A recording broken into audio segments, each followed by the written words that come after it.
Olha só que interessante, estamos na era da informação e essa era nunca foi chamada de era do conhecimento. A informação não se traduz diretamente em conhecimento. A informação deve ser primeiro processada, acessada, absorvida, compreendida, integrada e retida para aí então se transformar em conhecimento. Na dura tarefa de perceber o que está acontecendo ao seu redor, o ser humano aplica vários atalhos que conhecemos como gatilhos mentais. E o autor desse livro é uma autoridade mundial neles, Robert Cialdini, que traz, nessa edição revisada, um gatilho extra além dos 6 gatilhos clássicos. Então eu espero ter lhe persuadido a escutar esse episódio do Resumo Cast, que tem o apoio da editora HarperCollins, que traz ao Brasil Armas da Persuasão 2.0, mais um grande best-seller do renomado autor internacional e autoridade no assunto, Robert Cialdini. Com mais de 25 milhões de downloads, o Resumo Cast é o maior podcast de livros para empreendedores do Brasil.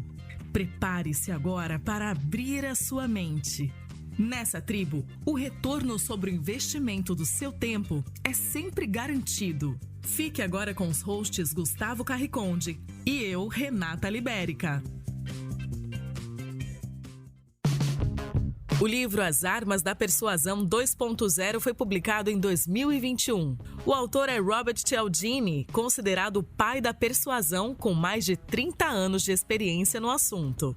Atualmente, Cialdini dá palestras para organizações em todo o mundo, apresentando as aplicações éticas e profissionais da ciência da persuasão. Esta nova edição, revista e ampliada pela editora HarperCollins, traz os 6 princípios universais da persuasão: reciprocidade, afeição, aprovação social, autoridade, escassez, compromisso e consciência. E adiciona um princípio inédito: a unidade.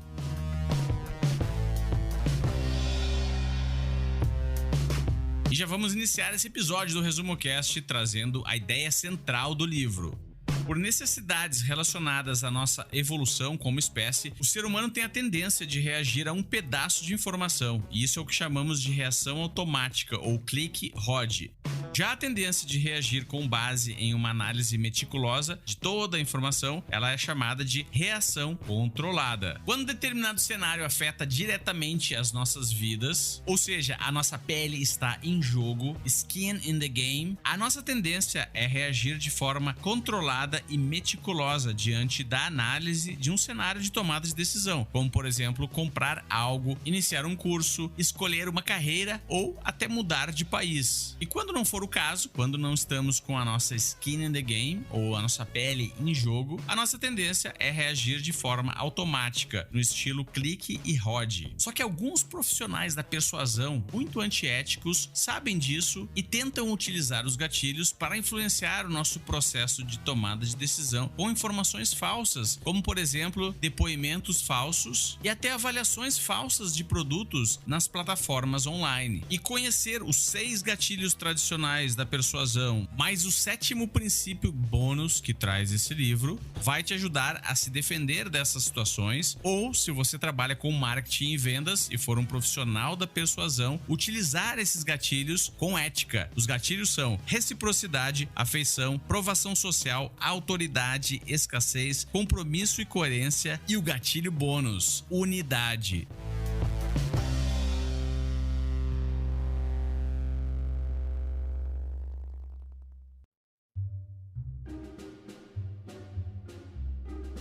E vamos iniciar esse episódio conhecendo qual é o primeiro princípio ou gatilho universal da persuasão, segundo Robert Cialdini: a reciprocidade. Segundo sociólogos e antropólogos, uma das normas mais básicas e difundidas da cultura humana está exemplificada na regra da reciprocidade. Velho, é dando que se recebe. A regra exige que uma pessoa tente retribuir na mesma maneira o que a outra pessoa forneceu. Ao obrigar o receptor de um ato a retribuí-lo no futuro, a regra permite que um indivíduo dê algo para o outro com a confiança que isso não está sendo perdido. Esse sentimento de obrigação dentro da regra torna possível o desenvolvimento de vários tipos de relações, transações e trocas contínuas, que são benéficas para a sociedade. E, consequentemente, todos os membros de todas as sociedades são habituados desde a infância a respeitar essa lei ou sofrer com desaprovação social. Uma tática muito comum entre os profissionais da persuasão é dar algo antes de pedir outra coisa. Sabe aquela balinha que vem junto com a conta no restaurante? O que está sendo pedido aí é uma boa gorjeta. E essa tática tem 3 características principais. Primeiro, ela fica muito potente quando o presente, favor ou serviço é personalizado ou customizado de acordo com as atuais preferências e necessidades do beneficiário. Segundo, a regra se aplica até mesmo a favores não solicitados, reduzindo a nossa capacidade de decidir a quem queremos dever e transferindo essa escolha para as mãos dos outros. E terceiro, a regra pode gerar trocas desiguais. Isso quer dizer que alguém, para se livrar da sensação desconfortável de endividamento por ter recebido algo que não solicitou, um indivíduo pode concordar com um pedido ou um favor muito maior do que aquele que recebeu. Existe ainda um procedimento de persuasão muito usado em negociações que chama-se de técnica da rejeição, seguida de recuo. É baseado em pressões e concessões recíprocas. Começa com alguém fazendo um pedido extremo que certamente será rejeitado. Então quem solicitou pode recuar lucrativamente para um pedido menor, que pode ser aquele desejado desde o início, que tem mais chances de ser aceito porque parece que é uma concessão agora e não é um pedido. E a sua melhor defesa contra o uso dessas pressões de reciprocidade para ganhar aceitação não é rejeitar a oferta ou o benefício inicial, e sim aceitar de boa fé, mas estar pronto para redefini-los como truques se mais tarde eles se revelarem assim. Quando você consegue fazer uma leitura consciente da situação e identificar que alguém está lhe oferecendo algo só para pedir outra coisa em troca, você não vai mais se sentir mal se não retribuir.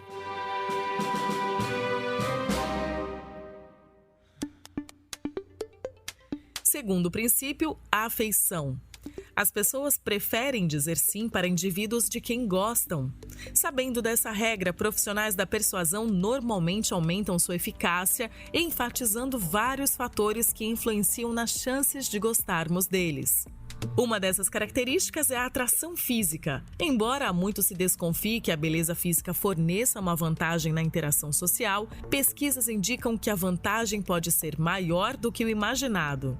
Ela gera um efeito halo que leva à atribuição de outras características como talento, bondade e inteligência. Como resultado, pessoas atraentes são mais persuasivas em termos de conseguirem o que pedem e mudarem a atitude dos outros. O segundo fator que influencia a afeição por alguém e a persuasão é a semelhança. Gostamos de pessoas que são como nós e somos mais propensos a dizer sim aos seus pedidos sem pensar.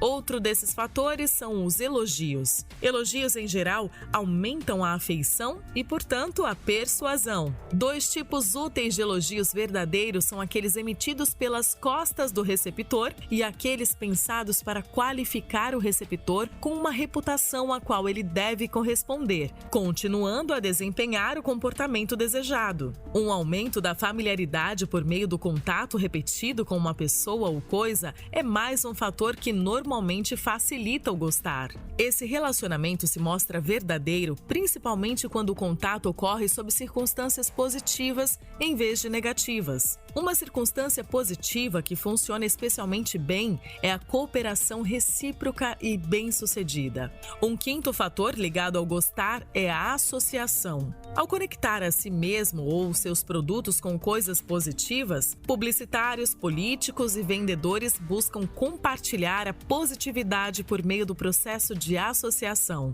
Outros indivíduos, torcedores, por exemplo, parecem reconhecer o efeito de conexões simples e tentam se associar com eventos favoráveis e se distanciar de eventos desfavoráveis aos olhos dos observadores. Uma estratégia potencialmente eficaz para reduzir a influência indesejada do gostar pensar em decisões de persuasão exige sensibilidade à reação de afeição desnecessariamente de um solicitante.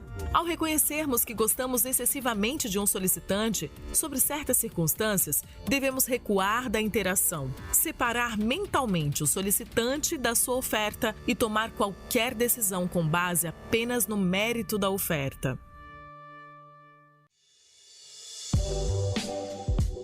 Já pensou que você pode deixar de fazer uma venda porque não oferece o meio de pagamento que o seu cliente deseja? Pensando nisso, a Nuvem Shop oferece integrações rápidas e descomplicadas com parceiros para que você decida qual meio de pagamento deseja usar. Buscando otimizar ainda mais o seu dia a dia empreendedor, a Nuvem Shop lançou o seu próprio meio de pagamento, o Nuvem Pago. Nele, você consegue gerenciar suas vendas sem sair do painel administrativo de forma simples, rápida e segura. Conte com taxas competitivas para vendas em crédito, boleto e Pix, e a melhor experiência com checkouts transparentes. Com mais opções, você pode ir mais longe e mostrar ao mundo do que o seu negócio é capaz. Acesse resumocast.com.br/nuvenshop e economize 25% de desconto na mensalidade, além dos 30 dias grátis se você usar o nosso link. Nuvem Shop, mostre ao mundo o que você é capaz.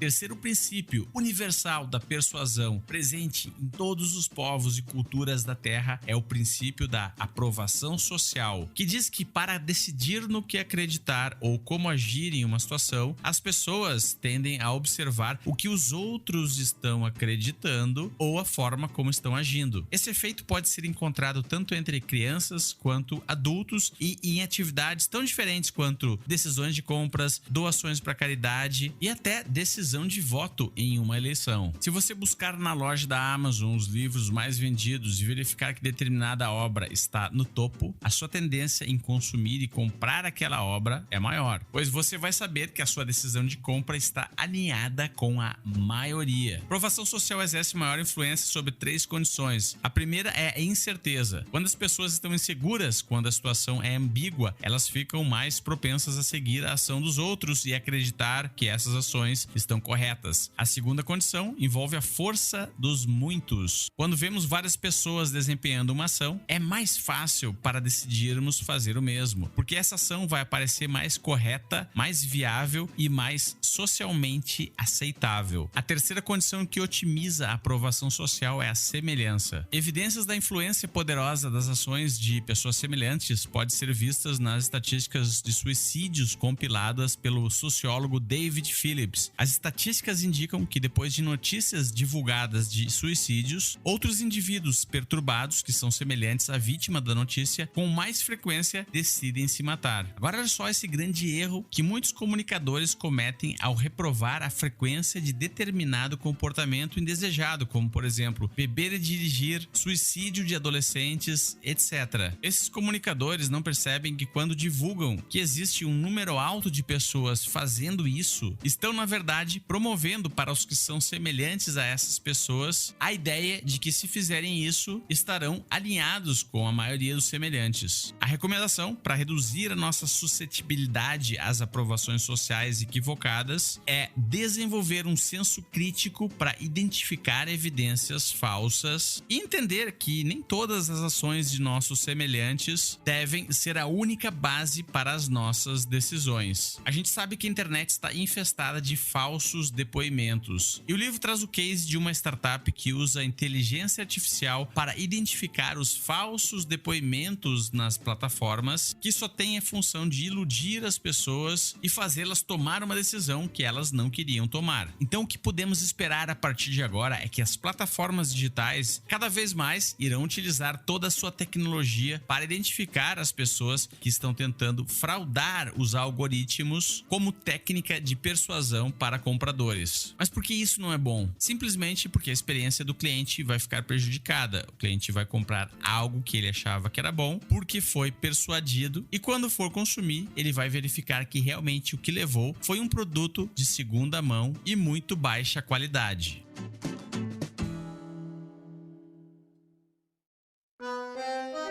Quarto princípio, autoridade. Nos estudos de Milgram, vemos evidências de fortes pressões para atender aos pedidos de uma autoridade. Contrariando as próprias preferências, muitos indivíduos normais e psicologicamente saudáveis estavam dispostos a infligir grandes níveis de dor a outra pessoa só porque uma figura de autoridade lhes dizia para fazer isso. A força da tendência a obedecer a autoridades legítimas vem de práticas sistemáticas de socialização desenvolvidas para incutir a percepção de que essa obediência constitui uma conduta correta. Além disso, é adaptativo obedecer às ordens de autoridades verdadeiras porque esses indivíduos, em geral, possuem altos níveis de conhecimento, sabedoria e poder. Por essas razões, a deferência a autoridades pode ocorrer de forma impensada, como uma espécie de atalho para a tomada de decisões. As pessoas tendem a reagir à autoridade de forma automática como resposta aos meros símbolos de autoridade em vez de como resposta à natureza delas. 3 tipos de símbolo eficazes nesse aspecto são títulos, roupas e paramentos como automóveis. Em estudos, indivíduos que tinham formas prestigiosas de um ou outros símbolos, sem a legitimação de nenhuma outra credencial, recebiam mais deferência ou obediência daqueles com quem interagiam. Além disso, em todos os casos, aqueles indivíduos que respeitaram ou obedeceram subestimaram o efeito das pressões da autoridade sobre os seus comportamentos. A influência da autoridade é resultado do indivíduo ser visto como sendo ou tendo uma autoridade. Mas o primeiro caso, estar no comando, tem seus problemas. Mandar as pessoas fazerem coisas gera resistência e ressentimento. O segundo caso de autoridade, ser visto como informado, evita esse problema, pois as pessoas normalmente estão dispostas a seguir as recomendações de alguém que saiba mais do que elas sobre um assunto em questão. O efeito persuasivo de ser visto como autoridade é maximizada por também ser visto como uma autoridade com credibilidade. Uma pessoa percebida tanto como um especialista, com conhecimento sobre o assunto relevante, quanto como confiável, honesto na apresentação desse conhecimento. Para determinar sua confiabilidade, comunicadores podem admitir um problema X, em geral menos relevante, que virá a ser descartado mais tarde pela apresentação de pontos positivos mais importantes. É possível nos defendermos dos efeitos perniciosos da influência da autoridade fazendo 2 perguntas. Essa autoridade é realmente um especialista? E o quanto posso esperar que esse especialista seja sincero? A primeira desvia nossa atenção dos símbolos na direção de evidências do status de autoridade. A segunda nos aconselha a levar em conta não só o conhecimento do especialista na situação, mas também sua confiabilidade. Em relação à segunda consideração, devíamos estar alertas para a tática de aumentar a confiança, na qual comunicadores fornecem primeiro informação levemente negativa sobre si mesmos. Através dessa estratégia, eles criam uma percepção de honestidade que faz com que toda informação subsequente pareça mais crível para os observadores. E o quinto princípio é a escassez, onde pessoas atribuem mais valor a oportunidades com menor disponibilidade. O uso desse princípio para o lucro pode ser observado em técnicas de persuasão como as táticas do número limitado e prazo final, nas quais os praticantes tentam nos convencer de que, se não agirmos agora, perderemos alguma coisa de valor. Isso aciona a tendência humana da aversão à perda, que as pessoas são mais motivadas pela ideia de perder algo do que pela ideia de ganhar algo do mesmo valor. Existem 2 formas de explicar o princípio da escassez. A primeira é que coisas mais valiosas são mais escassas. E a segunda é que quando as coisas se tornam menos acessíveis, nós ficamos com a sensação de que estamos perdendo a nossa própria liberdade por não termos mais o direito daquilo que queremos ter. Além de seu efeito sobre a valorização de commodities, o princípio da escassez também se aplica à forma como a informação é avaliada. A atitude de limitar o acesso a uma mensagem faz com que os indivíduos se tornem mais favoráveis a ela. Olha, por exemplo, o caso de mensagens que são censuradas. Por se tornarem mais escassas, o público em geral sente uma necessidade e desejo maior de consumi-las.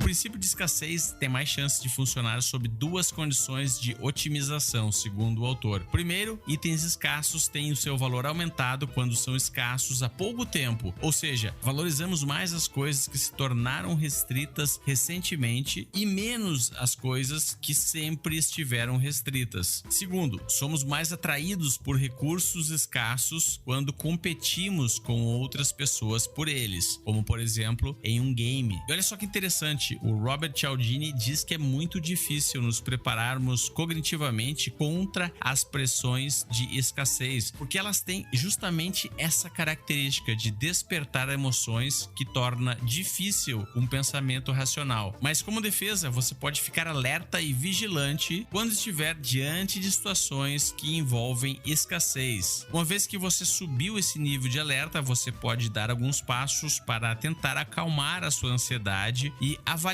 com mais critério a oportunidade que está sendo apresentada. Sexto princípio: compromisso e coerência. Psicólogos reconhecem há muito tempo um desejo na maioria das pessoas de ser e parecer coerentes com suas palavras, crenças, atitudes e feitos. Essa tendência para a coerência é alimentada por 3 fontes. Primeiro, a boa coerência pessoal é valorizada pela sociedade. Segundo, além do seu efeito sobre a imagem pública, a conduta coerente oferece uma abordagem benéfica à vida diária. Terceiro, uma orientação coerente permite um atalho valioso através da complexidade da existência moderna. Ao ser coerente com decisões anteriores, reduz-se a necessidade de processar toda a informação relevante em situações semelhantes futuras. Em vez disso, é preciso apenas se lembrar da decisão anterior e responder coerentemente a ela. Dentro do domínio da persuasão, garantir um compromisso inicial é a chave. Depois de assumir um compromisso, ou seja, fazer uma ação, tomar uma atitude ou uma posição, as pessoas ficam mais propensas a concordar com pedidos para manter o compromisso anterior. Assim, muitos profissionais da persuasão tentam induzir as pessoas a assumirem uma posição inicial que seja coerente com um comportamento que mais tarde vão solicitar dessas pessoas. Nem todos os compromissos são igualmente eficazes na produção de ação futura coerente. Os compromissos são mais eficazes quando são ativos, públicos, assumidos com esforço e vistos como tendo uma motivação interna, voluntária. Porque cada um desses elementos muda a autoimagem. A razão para fazerem isso é que cada elemento nos dá informação sobre aquilo em que devemos acreditar. Decisões de compromisso, mesmo erradas, têm uma tendência a se auto-perpetuarem, porque podem criar as próprias pernas. Ou seja, as pessoas acrescentam razões e justificativas novas para sustentar os compromissos que já assumiram. Em consequência, alguns compromissos permanecem válidos tempos depois que as condições que o motivaram mudaram. Esse fenômeno explica a eficácia de certas práticas enganadoras de persuasão, como a técnica da bola baixa. Outra vantagem de táticas com base em compromisso é que simples lembretes de um compromisso anterior podem regenerar sua capacidade de guiar comportamento mesmo em situações novas. Além disso, lembretes fazem mais que restaurar o vigor do compromisso. Eles os intensificam, reforçando a autoimagem relacionada de uma pessoa. Para reconhecer e resistir à influência indevida de pressões de coerência em nossas decisões, devemos escutar 2 sinais vindos de 2 lugares diferentes de nós: nosso estômago e o fundo de nosso coração. Sinais no estômago aparecem quando percebemos que estamos sendo forçados a concordar com pedidos com os quais sabemos que não queremos por pressões de compromisso e coerência. Sob essas circunstâncias, é melhor explicar ao solicitante que esse constituiria um traço de coerência tolo na qual preferimos não nos envolver. Os sinais do fundo do coração são diferentes. Eles são mais bem empregados quando não está evidente para nós se um compromisso inicial tem más intenções. Aqui devemos nos fazer uma pergunta crucial. Sabendo o que eu sei agora, se eu pudesse voltar no tempo, eu assumiria o mesmo compromisso? Uma resposta informativa pode vir com o primeiro lampejo de sentimento registrado. Táticas de compromisso e coerência são propensas a funcionar bem em membros de sociedades individualistas, em especial aqueles com mais de 50 anos que, portanto, devem ficar mais cautelosos em relação ao seu uso.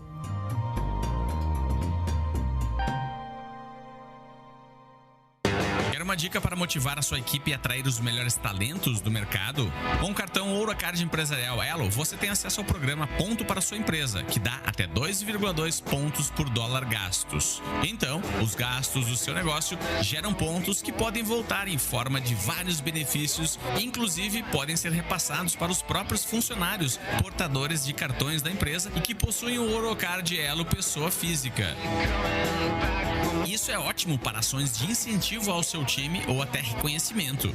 E não para por aí. O Ourocard Empresarial Elo ainda lhe dá acesso a até 40 dias sem juros para o pagamento de obrigações, parcelamento de contas em até 24 vezes, tem até 100% de desconto progressivo na anuidade dependendo dos gastos mensais. Além disso, você também pode ter acesso aos benefícios da Elo, como Portal Elo Negócios, acesso a salas VIPs, Wi-Fi, assistência empresarial, chip de viagem internacional, seguro viagem e ainda tem diversas ofertas exclusivas de produtos ou serviços para aproveitar.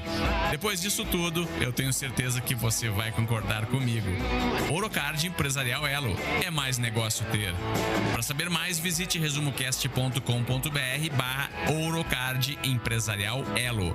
O link está na descrição desse episódio.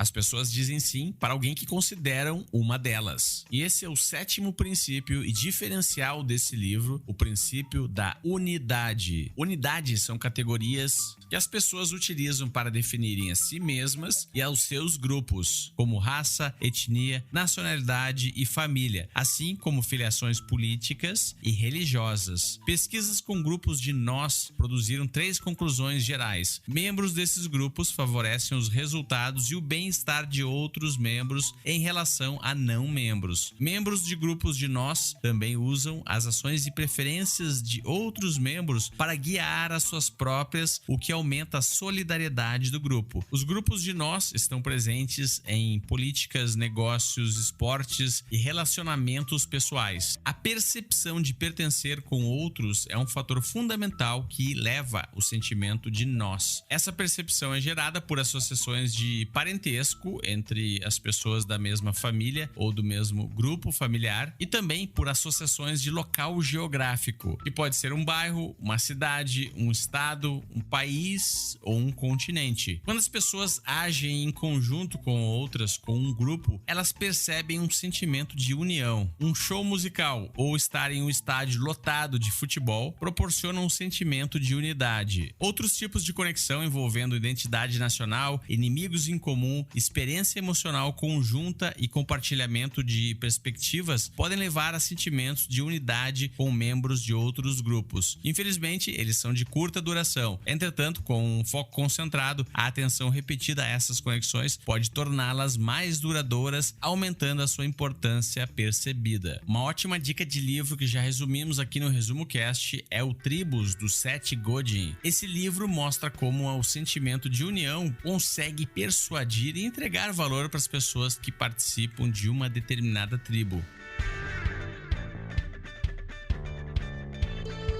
Desde a nossa infância, nós somos programados a dividir o mundo entre aqueles onde o pronome nós se aplica e aqueles que não se aplica. E esse é um conceito poderoso, porque dentro do seu grupo, tudo que é relacionado à influência é mais fácil de alcançar. Aqueles que estão dentro dos limites do nós conseguem mais concordância, confiança, ajuda, afeição, cooperação, apoio emocional e perdão, e até são considerados mais criativos, morais e humanos.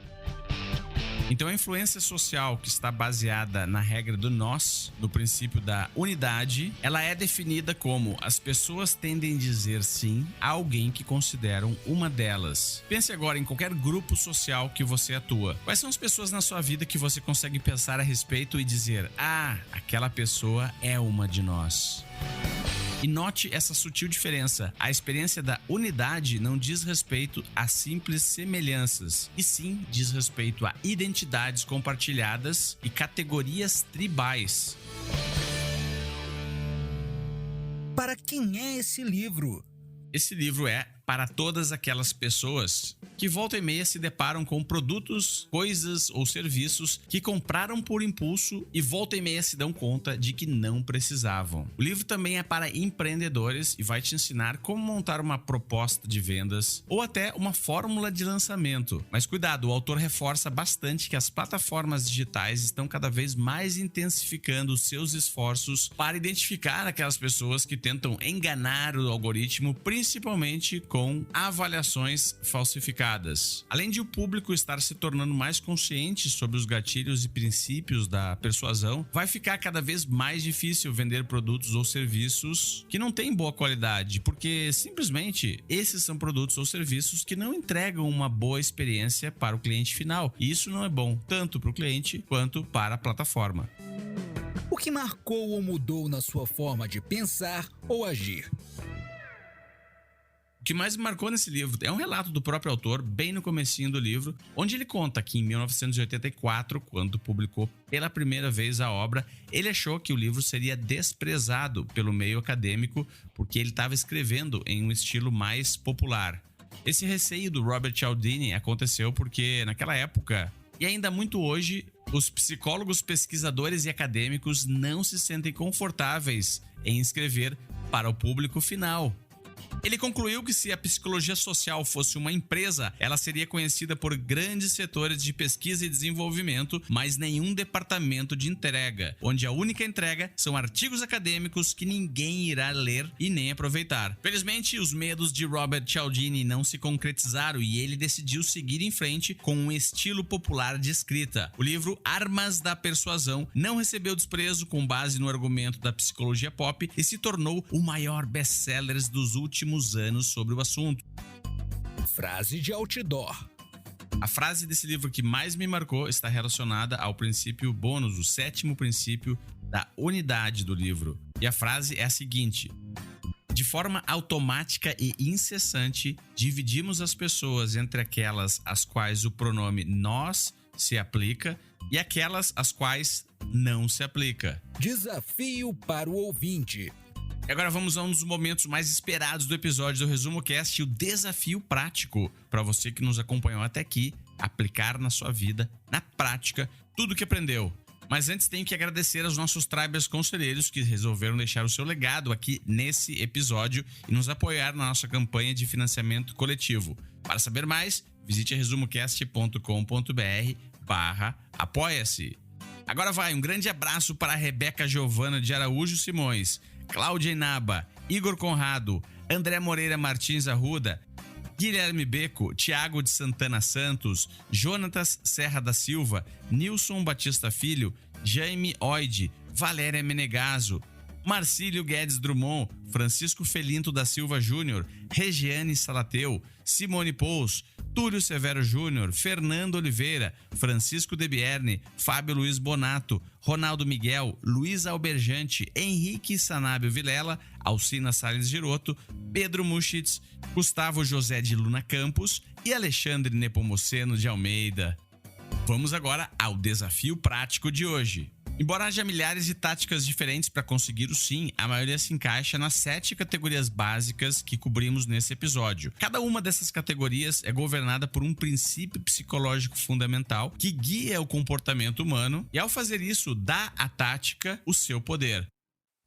Lembrando, os princípios são reciprocidade, afeição, aprovação social, autoridade, escassez, compromisso, consistência e unidade. Mas certos princípios são mais úteis do que os outros, dependendo de qual é o objetivo persuasivo que o comunicador quer alcançar. Por exemplo, alguém que queira ser um influenciador quer provocar uma mudança nas outras pessoas. E esse objetivo vai afetar quais são os princípios de influência que essa pessoa vai utilizar.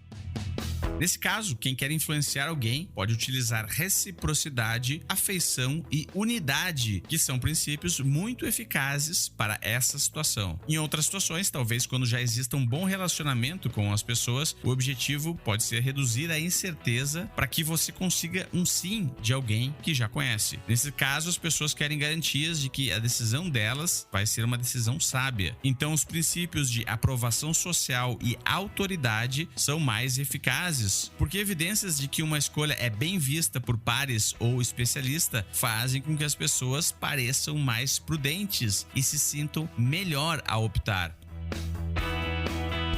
Então, no desafio de hoje, você vai pensar em uma situação futura que está próxima de acontecer e você precisa de um sim. Você precisa convencer e persuadir alguém. Pode ser um pedido de casamento, uma venda, um pedido de aumento para o seu chefe, um pedido de desculpa para alguém, seja lá o que for. Pense na situação e escolha 2 ou no máximo 3 gatilhos da persuasão para utilizar nessa situação. Atenção, para esse exercício você precisa ter entendido muito bem o que eu expliquei agora nesse bloco. Também você precisa ter entendido muito bem sobre os 7 gatilhos ou princípios da persuasão. Então, se alguma coisa não ficou clara, volta lá no episódio e escuta novamente. E deixe seus comentários nas nossas redes sociais, marcando o Resumo Cast, dizendo se funcionou ou não. E o episódio de hoje do Resumo Cast fica por aqui. Tenha uma ótima semana e eu te vejo na próxima segunda-feira com mais um grande livro para empreendedores. Toda semana um novo episódio, gratuito e feito por quem entende de resumo de livros de negócios.